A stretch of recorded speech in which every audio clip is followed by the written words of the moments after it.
Welcome to this Connect M3 Fortnite podcast recorded on 19th December 24. I'm Helen King, and my Fortnite today is titled, Is Murder Always Wrong?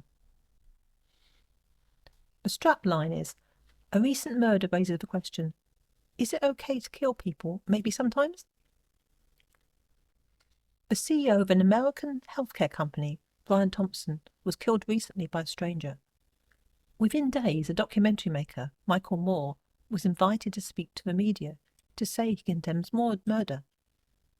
The request to Michael Moore to confirm that killing people is bad is odd. For many years, Michael has made documentary films that make exactly this point. His films have condemned the murder by strangers of huge numbers of people. Many of the killings he draws attention to have been carried out for no obvious motive, as a murder by a stranger often is. The reason Michael Moore's phone has been ringing non-stop since Brian Thompson, the CEO of United Healthcare, was murdered by Luigi Mangione is, Luigi wrote a document being referred to by many media platforms as a manifesto.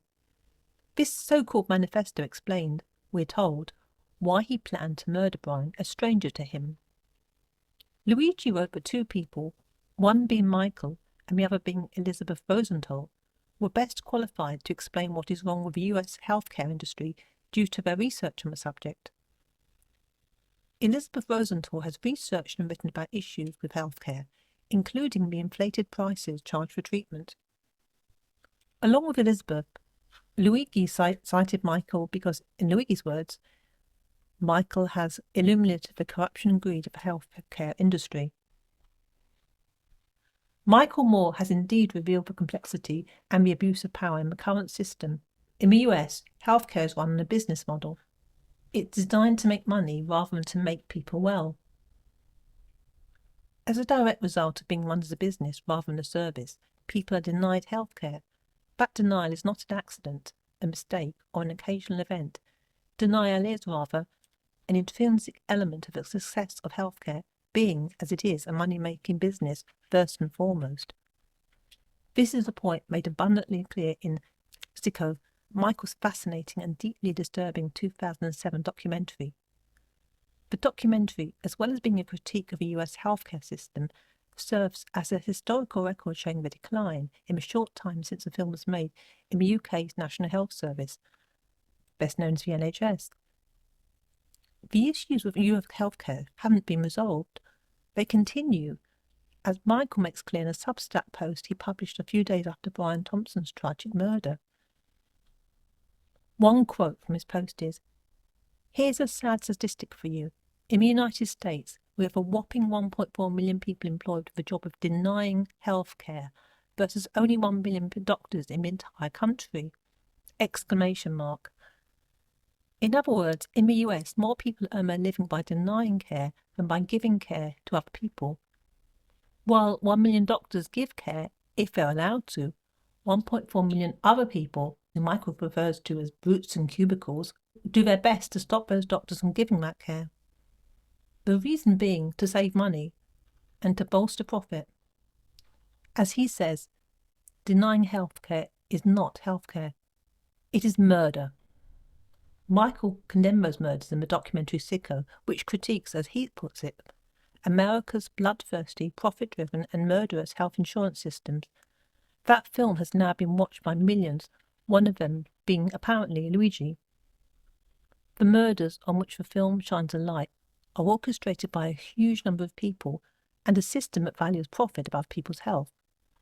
They are mainly, I'd guess, the murders of people unknown to the people who tick the deny box rather than the allow box on the claim pages of a healthcare insurance computer.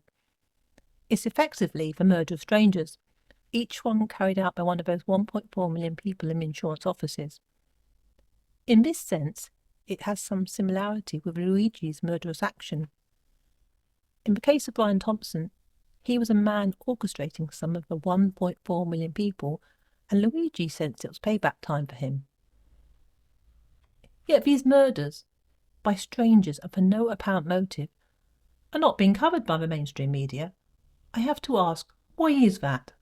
Why is it okay for people to take an action or inaction that will kill someone to increase the profits of a corporation? Incidentally, some commentators call Brian's murder an assassination. Why is that, I ask? Assassination means the murder of a prominent or important person, often for political reasons. As a CEO of a healthcare business, was the murder victim perhaps more important than people who his business and others denied treatment to? The media is also failing to report on the illness, grief, anxiety and stress being suffered by the American people who aren't receiving health care because they rely on their health insurance to cover the cost. That's if their claims are not denied at the time of need. The only interest, it appears, by journalists and mainstream media is the potential for a sensational story being Michael Moore supports murder. As is so often the case with deaths, there are oddities in the stories of the mainstream media too. The account we're being given about the alleged murderer, Luigi, in the days before and after the death, lacks credibility. Most platforms are refusing to publish his so-called manifesto in full, instead revealing only extracts. Bizarre narratives are also being foisted on us about why he committed the murder. The murder victim, on the other hand, is presented on the same platforms as some kind of saint, which, frankly, he wasn't. Of course, this doesn't justify murder, but being dead now doesn't mean he was innocent when he was alive. The company he headed as the CEO, United Healthcare, is one of the worst in a gruesome industry. It denies nearly twice as many insurance claims as other companies, meaning nearly twice as many people go without the medical treatment they need if they buy their care in quotation marks from them. That's great for its shareholders, ka-ching, but terrible for its customers. It's also been alleged that United Healthcare uses an AI model with a known 90% error rate to assist them in denying claims. These revelations support the allegations Michael Moore makes in Sicko. Those allegations are extremely shocking to someone who, like me, lives somewhere which has free healthcare at the point of use. There's certainly a lot wrong with the NHS, but it is a lifesaver for many. Most people who experience NHS care say the emergency care is far better than treatment for chronic conditions. In the UK, we don't need to choose how many fingers we have reattached if we're unfortunate enough to suffer a serious accident involving our hands. In the documentary Sicko, an uninsured victim of a workshop accident was quoted $60,000 to have his middle finger reattached and $12,000 for his ring finger. The NHS makes no fuss about this and would have reattached both fingers for nothing. The situation in the US, contrasted above, is one of uncertainty over whether people have their treatment met by insurance cover or suffer extortionate hospital fees. This dire situation was, it appears, predicted a long time ago, in 1969, by a paediatrician called Dr. Richard Day. In summary, Dr. Day predicted that the cost of medical care would become so high it will be unavailable to people past a certain time. People's medical care will be paid for by others, and thus it will be a privilege. Everyone will be dependent on insurance. Without insurance, the cost of care will be enormous. Incidentally, doctors given lethal injections as part of their role was another prediction, along with the normalisation of euthanasia at a certain age. To return to Brian Thompson's murder, tragic though his death is, I do so hope the attention it is bringing to this issue of unsatisfactory healthcare in the US will help to resolve it. This is particularly so from a selfish point of view, as the US system appears to be emigrating to the UK. Our NHS, the jewel of the UK's crown at one time, is now in a most unwell state itself. Another symptom is the increasing control by the pharmaceutical industry, with the industry and its products leading medical care, as opposed to following the expertise of frontline medical professionals.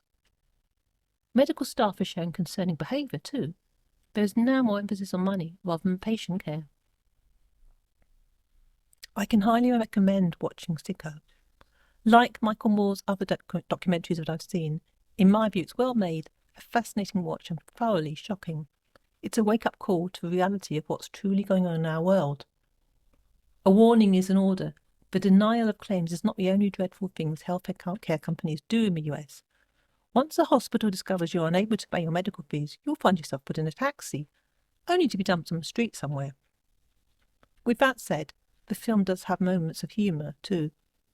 Along with his highly tuned sense of fairness and justice, I particularly like the way Michael gives a platform to so many people, inviting them to share their stories in his films. Doing so is a case of showing not telling, allowing his viewers to see as opposed to him telling us what to think. The mainstream media would do well to learn from his approach. So that's what I think about this subject. I'm hoping this one tragic death, a murder as it was, will lead in time to a positive and lasting change in how we do healthcare and how we do everything. For me, the question, how can we live in a more caring and compassionate world, is paramount. And with that in mind, I'm wondering, what are your thoughts? Thank you for listening to this Thought Byte today. I'm sure it will have given you a lot to think about on this important subject, closely connected as it is to the wider picture of what goes on currently in our world. For further information on this and related subjects, do check out the PDF version of this article, reference TB-4515A. It contains a number of links to supporting articles, plus links to many other enlightening and fascinating articles on a variety of topics. Meanwhile, I look forward to sharing my next Thought Byte with you very soon. Goodbye.